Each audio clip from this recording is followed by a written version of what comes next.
Hello students, in my previous video you have understood the basic concept of rest and motion and the concept of distance and displacement. In this video we will cover how to solve numericals on distance and displacement. So here is the statement I am taking, that we are taking that a rectangular path has dimensions 8 meter, 6 meter. Find distance and displacement of the man taking, this is your half round and complete round. So first of all, after reading this statement, let me convert into a figure. This rectangular path has been given having dimensions 8 meter and 6 meter. Now you have to calculate distance and displacement. Both you have to calculate. What you have to calculate? You have to calculate distance and displacement. But one condition is given. What are the conditions? For half the round and complete round. So first of all, जो अब आपको देखने हैं, let we are just taking it as A, B, C, D. अब देखिए हम क्या करेंगे कि हम यहाँ पर सबसे पहले हम हाफ राउंड के लिए बात करेंगे. For half round, when half round will be completed and the man is moving from point A to point C, then only half round will be completed. So actual path length कितना होगा? This AB and this BC. So correspondingly here total distance covered, this will be equal to 8 plus 6, that is 14 meter. Whereas displacement, अब देखिए displacement क्या होता है? It is the shortest path length, यानी A से C तक पहुंचने का सबसे छोटा path. So if we join this will be the shortest path length. Now this A C will be the displacement. अब देख सकते हैं कि ये एक रेक्टेंगुलर पाथ है जिसमें ये आपकी एक राइट एंगल ट्राइंगल हो गई. तो क्या अप्लाई करेंगे? Pythagoras theorem. On application of Pythagoras theorem you can calculate A C. How? This AC will be equal to under root of AB square plus BC square. तो अब solve कीजिए. तो यहाँ से AB की वैल्यू है 8 square and BC is 6 square. So here it will be 64 plus 36. It will come out to be your under root of 100, that is 10 meter. So you can see this is the shortest path. Why? Because the distance covered, this total distance is 14 meter, whereas this displacement after solving you are getting 10 meter. So you have calculated distance as well as displacement after half round. Now after complete round, after this complete round, so if I am taking this complete round, अब complete round की अगर हम बात देखें तो इस figure में देखिए A से B, C, D and A, क्योंकि कंप्लीट राउंड है तो ऐसे राउंड करके वापस A पॉइंट पर आया. तो टोटल पाथ लेंथ क्या होगी? Here I will write it for the complete path. This is total distance. This will be equal to AB plus BC plus CD plus DA. You can see. अब AB is 8, BC is 6, CD is again 8 and DA is 6. तो ये कितना हो जाएगा? This is your, you can just calculate, it comes out to be, this is your 28 meter. So for the complete round total path length is 28 meter. And what will be displacement? Displacement as initial and final point are coinciding. A से start किया और 1 round के बाद वापस A पर आया. So initial and final point coincide. So path will be not, you can say the total path length will exist. But when initial and final point coincide करते हैं तो displacement क्या हो जाता है? It will be 0. So in this case what you have understood that whenever you have to calculate distance and displacement, तो आपको path length देखना है. जितना path length होगा वो आपको total क्या देगा? Distance. जबकि shortest path length क्या देगा आपको? Displacement. अगर इनिशियल एंड फाइनल पॉइंट कॉन्साइड कर जाते हैं तो उस केस में डिस्प्लेसमेंट क्या हो जाता है? 0. Now after this I am taking another numerical a boy moves around a circular path of radius 7 meter. I have taken a boy is moving around a circular path of radius 7 meter. यानी हम इस तरह से इसको figure में बना सकते हैं. This is a circular path of radius 7 meter. So what you have to do? You have to find distance and displacement in half round and 2.5 round. तो इसमें अब हमें क्या ध्यान रखना है? डिस्टेंस यानी टोटल पाथ लेंथ. तो सबसे पहले हम यहाँ पर दोनों इंटरवल के लिए हाफ राउंड एंड 2.5 राउंड के लिए अलग अलग सॉल्व करेंगे. हाफ राउंड हुआ तो ए से एग्जैक्टली डायमेट्रिकली ऑपोजिट एंड पर पहुंच जाएंगे. सो ए से बी. अब ये सेमी सर्कुलर पाथ पे मूव कर रहा है. This is half of circle. तो अब यहाँ पर अगर इस पेरीमीटर की बात करें, इस सर्कमफ्रेंस की बात करें, तो क्योंकि बॉय कहाँ मूव कर रहा है? इस सर्कल की बाउंड्री पर. तो यहाँ पर हम इसकी लेंथ क्या यूज करेंगे? Perimeter. So after half round that is distance cover क्या होगा? वो टोटल पेरीमीटर का एग्जैक्टली हाफ हो जाएगा. यानी टोटल पेरीमीटर होता है इसका 2 पाई आर. तो यहाँ पर डिस्टेंस हो जाएगा 2 pi r upon 2, that is pi into r. अब देखिए पाई की वैल्यू होती है 22/7 और रेडियस आपको गिवन है 7. तो ये कितना हो गया? 22 metre. So after half round distance comes out to be 22 metre. Now अब डिस्टेंस तो हो गया, डिस्प्लेसमेंट भी निकालना है. तो फिगर में देखिए अब हमें ए से बी तक जाना है. ये तो इसका लॉन्गेस्ट पाथ हो गया क्योंकि 2 ही पाथ है यहाँ पर. एक ये दिखा रखा है और शॉर्टेस्ट पाथ लेंथ क्या होगा? ए से बी, जो इसके डायमीटर के अलॉन्ग है. तो अब यहाँ पर आपको क्लियर हो ही गया होगा कि डिस्प्लेसमेंट क्या होगा? डिस्प्लेसमेंट विल बी डायमीटर यानी ट्वाइस ऑफ रेडियस. अब रेडियस इसकी है 7 मीटर, तो ये हो जाएगा 14 metre. So this is distance and displacement after half round. This is distance, this is displacement. ऐसे ही स्टेटमेंट में हमें बोला है 2.5 राउंड. तो आफ्टर 2.5 राउंड, तो इसमें सेकेंड केस हम लेते हैं. Second case after 2.5 round. अब देखिए फिगर में 2.5 राउंड में यानी एक राउंड के बाद पाथ लेंथ हो गया 2 पाई आर. सेकेंड राउंड होगा तो पाथ लेंथ हो जाएगा 2 पाई आर. और थर्ड राउंड में पाथ लेंथ क्या होगा? Pi r. तो टोटल डिस्टेंस यहाँ मैं क्या लिख सकती हूँ?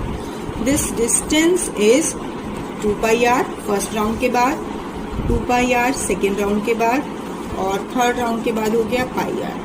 तो ये हो गया total 5 pi r. This is 5 pi r. अब यहाँ पे अगर मैं वैल्यू पुट कर दूँ पाई की 22/7 इंटू 7, तो ये हो गया 110 मीटर. यानी कि 2.5 राउंड के बाद जो डिस्टेंस कवर हुआ वो हो गया 110. इसका मेन कॉन्सेप्ट कहाँ से आया? यहाँ से. ये स्टेप आपको क्लियर होना चाहिए. अब बोला जाए डिस्प्लेसमेंट, तो डिस्प्लेसमेंट बेटा देखिए एक राउंड के बाद डिस्प्लेसमेंट 0 हो जाएगा क्योंकि इनिशियल एंड फाइनल पॉइंट कॉन्साइड कर दे. दूसरा राउंड लेंगे उसके बाद भी डिस्प्लेसमेंट 0 हो जाएगा. तो सेकेंड हाफ यानी 2.5 यानी सेकेंड के बाद जो हाफ राउंड है उसमें डिस्प्लेसमेंट कितना हो जाएगा? वो जो आपको डिस्प्लेसमेंट देगा वो होगा ए बी यानी 2 into r. This is 2 into 7. तो ये हो जाएगा आपके पास 14 metre. So I hope this way you are getting how to solve the numericals. Now after this I am taking blue patch questions. As first question, an object has moved through a distance. Can it have zero displacement? If yes, support your answer with an example. देखो बेटा इस numerical इस point में इस question में आपको सबसे पहले देखना है कि कोई बॉडी क्या कर रही है? डिस्टेंस कवर कर रही है. अब कुछ टाइम के बाद जब ये डिस्टेंस कवर कर रही है तो क्या ऐसा पॉसिबल है कि इसका डिस्प्लेसमेंट 0 है? थिंक फॉर दिस प्रॉब्लम कि अगर कोई बॉडी मूव कर रही है और डिस्प्लेसमेंट 0 किस कंडीशन में हो सकता है? Only that condition you have to write. Displacement 0 कब होगा? जब बॉडी ऑलरेडी मूव कर रहे हैं. कब होगा? जब इनिशियल एंड फाइनल पॉइंट कॉन्साइड कर रहे हैं. So any example you can take for it, like what you will write, that this will be possible only when displacement will be 0. कब होगा displacement 0? When initial and final point coincide. So only then you can say that your displacement will be 0. So this is your question 1. Now see question number 2. Here this is a numerical part. Now as we have done 2 numericals, so now if you will try it by yourself, you will be able to solve it. For clarity I am explaining. A farmer moves along the boundary of a square feet of side 10 meter. देखिए अब एक farmer है जो कि एक field जो कि square form का है, स्क्वायर शेप का है और उसकी ईच साइड कितनी है 10 मीटर है, उस स्क्वायर फील्ड को कवर करता है यानी इस बाउंड्री के अक्रॉस मूव करता है। तो वो कितने टाइम में करता है 40 सेकेंड्स में। ये एक लाइन बहुत इंफॉर्मेशन दे रही है। अब इस पर्टिकुलर पॉइंट के बाद नेक्स्ट पॉइंट ध्यान से पढ़िए। What will be the magnitude of displacement of the farmer at the end of 2 minutes 20 seconds from his initial position. From his initial position वो इसकी क्या होगा, उसका मैग्नीट्यूड ऑफ डिस्प्लेसमेंट क्या होगा। तो इसके लिए हम सबसे पहले क्या करेंगे, इस स्टेटमेंट को हम जस्ट एक फिगर में कन्वर्ट करते हैं कि farmer is moving along a square और इस स्क्वायर फील्ड जिसको मैं ABCD नाम दे रही हूँ, ABCD फील्ड जो कि स्क्वायर है उसकी ईच साइड कितनी है 10 मीटर। ठीक है, और इसको पूरा कवर करने में यानी A to B, B to C, C to D, D to A, ये पूरी बाउंड्री को मूव करने में टोटल टाइम फार्मर को लगा है कितना 40 सेकेंड। ये इंफॉर्मेशन गिवन है। अब इसके बाद पॉइंट जो पूछा हुआ है, what will be the magnitude of displacement of the farmer at the end of 2 minutes 20 seconds। तो बेटा ये जो 2 minutes 20 seconds है सारा काम इसी का ही है। इस टाइम को आपको कन्वर्ट करना आना चाहिए। तो सबसे पहले देखिए 2 minutes 20 seconds में कितने सेकेंड्स हुए, 2 minutes 20 seconds यानी इसमें अगर मैं लिखूँ 2 into 60 plus 20 ये कितना हो गया 120 plus 20, so it is your 140 second यानी टोटल टाइम सेकेंड्स में निकाल लिया हमने। अब नेक्स्ट स्टेप, अब हम क्या करें कि हमें ये देखना है कि एक्चुअली 140 सेकेंड्स को अगर मैं 40 सेकेंड के इंटरवल में डिवाइड करूं तो क्या होगा, दिस 40 प्लस 40 प्लस 40 प्लस 20 ये तो हो गया 120 प्लस 20। ये जस्ट हम चेक कर रहे हैं कि 140 सेकेंड्स को हम 40 सेकेंड्स के कितने इंटरवल में डिवाइड कर पा रहे हैं। अब इसका मीनिंग क्या हुआ, इसका मीनिंग है कि एक्चुअली फार्मर ने 40 सेकेंड में 1 राउंड कंप्लीट किया, नेक्स्ट 40 सेकेंड में सेकेंड राउंड कंप्लीट किया, नेक्स्ट 40 सेकेंड में थर्ड राउंड कंप्लीट किया और उसके बाद जो बचे 20 सेकेंड्स थे यानी 1 राउंड 2 राउंड 3 राउंड यानी इसमें 1 राउंड, इसमें सेकेंड राउंड, इसमें थर्ड राउंड, तो बचा कितना टाइम 20 सेकेंड्स। अब इस 20 सेकेंड्स में फार्मर कहाँ पहुंचेगा, यानी वापस थर्ड राउंड के बाद ये पॉइंट पर हो गया। अब हाफ टाइम यानी 20 सेकेंड्स के बाद वो कहाँ पहुंचेगा, सी पॉइंट पे, क्योंकि ये फार्मर की जो फील्ड है फार्मर का उसकी पूरी लेंथ कितनी है 40, 10 10 10 ईच यानी हर 10 मीटर वो 10 सेकेंड्स में कवर कर रहा है। तो 20 सेकेंड्स में ये 20 मीटर कवर करके सी पॉइंट पे पहुंचेगा। तो इसका मतलब कि अब 2 मिनट 20 सेकेंड्स के बाद जो डिस्प्लेसमेंट होगा वो होगा एस। ये पॉइंट समझना है। अगर ये पॉइंट क्लियर हो गया तो now you can easily solve it as I have already explain. अब यहाँ पर ये हो जाएगा under root of AB square plus BC square.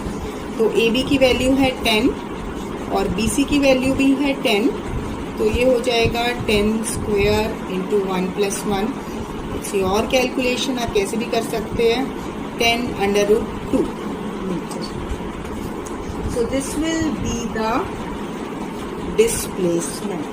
आप चाहें तो बिल्कुल सिंप्लीफाई कर सकते हैं। अगर आपको ये स्टेप समझ नहीं आ रहा है, ये मैथ्स का कैलकुलेशन ही है, मैं इसको सिंप्लीफाई कर देती हूँ। 100 प्लस 100 जिसको मैं फर्दर लिख सकती हूँ, क्या लिख सकते हैं 200 के मैं फैक्टर्स बनाऊँ तो ये हो जाएगा 100 इंटू 2, 100 का स्क्वायर रूट हो जाएगा 10 और रूट 2 हम ऐसे लिखते हैं। ठीक है, आप चाहे ऐसे सॉल्व डायरेक्टली कर दें या ऐसे कर दें, ये मैथ्स का स्टेप है तो इसमें आपको क्विक होना पड़ेगा। So this is displacement after 2 minute 20 seconds. Now after this, coming to question third, which of the following is true for displacement? तो सबसे पहले हमें displacement के बारे में क्या conditions पता होनी चाहिए. That first is it cannot be zero. See, displacement cannot be zero. Is it practically possible? No, it's false. How can you explain? देखिए फर्स्ट क्वेश्चन में अभी हमने ये चीज एक्सप्लेन की है कि जब डिस्टेंस कोई भी बॉडी ट्रेवल कर रही है तो उस केस में डिस्प्लेसमेंट जीरो हो सकता है when initial and final point coincide. So there is no point कि हम ये कहें कि displacement can not be zero. Displacement can be zero when the body is in motion. So the statement is absolutely false. Similarly come to the second point.